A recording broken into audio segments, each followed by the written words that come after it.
ಎಲ್ಲರಿಗೂ ನಮಸ್ಕಾರ. ನಾ ಕಲಿತ ಪಾಠಗಳು ಕಂಡ ಜಗತ್ತು ಕಾರ್ಯಕ್ರಮಕ್ಕೆ ನಿಮ್ಮೆಲ್ಲರಿಗೂ ಆತ್ಮೀಯ ಸ್ವಾಗತ.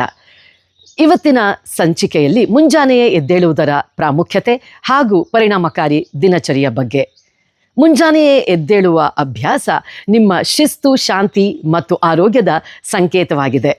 ನೀವು ಕುಟುಂಬದ ಸದಸ್ಯರ ಅವಶ್ಯಕತೆಗಳಿಗೆ ಸ್ಪಂದಿಸುವಂತಹ ವ್ಯಕ್ತಿತ್ವವನ್ನು ಹೊಂದಿದ್ರೆ ಅವರೆಲ್ಲರೂ ಎದ್ದೇಳುವುದಕ್ಕೆ ಮುಂಚೆಯೇ ನೀವು ಎದ್ದು ನಿಮ್ಮ ವೈಯಕ್ತಿಕ ಚಟುವಟಿಕೆಗಳನ್ನು ಮುಗಿಸಿ ನೈಸರ್ಗಿಕವಾಗಿ ಸೂರ್ಯೋದಯವನ್ನು ಆಹ್ವಾನಿಸಿ ಸಹಜವಾಗಿಯೇ ಸಂತೋಷ ಹಾಗೂ ಸಕಾರಾತ್ಮಕತೆಯಿಂದ ನಿಮ್ಮ ದಿನವನ್ನು ಪ್ರಾರಂಭಿಸೋದು.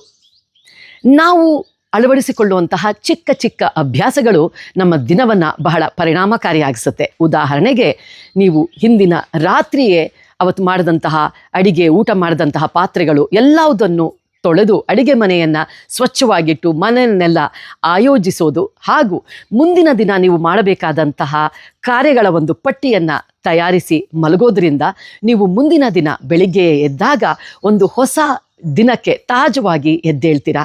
ಎದ್ದ ತಕ್ಷಣ ಹಾಸಿಗೆಯನ್ನು ಸರಿಪಡಿಸೋದು, ನಿಮ್ಮ ಹೊದಿಕೆಯನ್ನು ಮಡಚಿಡೋದು, ಹಲ್ಲುಜ್ಜಿ ಕೈಕಾಲ್ಮುಖವನ್ನು ತೊಳೆದುಕೊಂಡು ಪ್ರಶಾಂತವಾಗಿ 2 ನಿಮಿಷ ಕುಳಿತು ನೀರನ್ನು ಕುಡಿದು ನಿಮ್ಮ ವ್ಯಾಯಾಮ, ಯೋಗ, ಧ್ಯಾನ ಇವುಗಳೆಲ್ಲವನ್ನು ಮುಗಿಸಿ ನಂತರ ಸೂರ್ಯೋದಯದೊಂದಿಗೆ ನಿಮ್ಮ ಕುಟುಂಬದ ಹಾಗೂ ವೃತ್ತಿ ಜೀವನದ ಕೆಲಸಕ್ಕೆ ನೀವು ತಯಾರಾಗೋದು.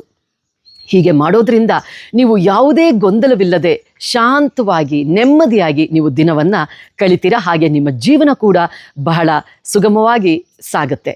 ಒಂದು ವೇಳೆ ನಾವು ಬಹಳ ತಡವಾಗಿ ಎದ್ದ ತಕ್ಷಣ ಬಹಳಷ್ಟು ಚಟುವಟಿಕೆಗಳು ನಿಮ್ಮ ಮುಂದೆ ನಡೀತಾ ಇರೋದನ್ನು ನೋಡಿದಾಗ ನಾನು ಏನು ಮಾಡ್ತಾ ಇದ್ದೀನಿ, ನನ್ನ ದಿನ ಇನ್ನೂ ಪ್ರಾರಂಭವೇ ಆಗಿಲ್ಲ, ಆಗಲೇ ಜಗತ್ತು ಇಷ್ಟು ಬೇಗ ಮುಂದೆ ಹೋಗ್ತಾ ಇದೆ, ಸೂರ್ಯೋದಯವನ್ನು ಕೂಡ ನಾನು ನೋಡಿಲ್ಲ ಅನ್ನುವಂತಹ ಒಂದು ಭಾವನೆ, ಗೊಂದಲ ಪ್ರಾರಂಭವಾಗುತ್ತೆ ಹಾಗೂ ಇಡೀ ದಿನ ಆ ಗೊಂದಲದಲ್ಲಿಯೇ ನಡೆದುಕೊಂಡು ಹೋಗುತ್ತೆ. ಹಾಗಾಗಿ ಮುಂಜಾನೆ ಎದ್ದೇಳುವಂತಹ ಅಭ್ಯಾಸ ಬಹಳ ಸಕಾರಾತ್ಮಕವಾಗಿ ಇರುತ್ತೆ ಅನ್ನೋದು ನನ್ನ ಅಭಿಪ್ರಾಯ.